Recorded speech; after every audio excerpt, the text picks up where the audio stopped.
రవితేజ కెరీర్లో ఎప్పటికీ గుర్తుండిపోయే cinema Naa autograph sweet memories. Cinematographer S Gopal Reddy దర్శకత్వంలో వచ్చిన ఈ సినిమాలో భూమిక, గోపిక హీరోయిన్లుగా నటించారు. ఈ సినిమాని ఎంఎం కీరవాణి సంగీతం అందించగా బెల్లంకొండ సురేష్ నిర్మించారు.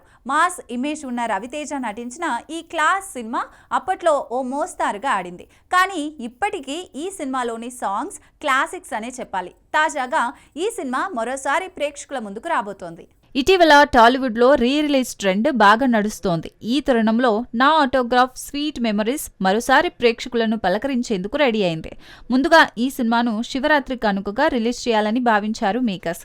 కానీ అనుకోని కారణాల వలన వాయిదా పడిన ఈ సినిమా మొత్తానికి మరో రిలీజ్ డేట్ లాక్ చేసుకుంది.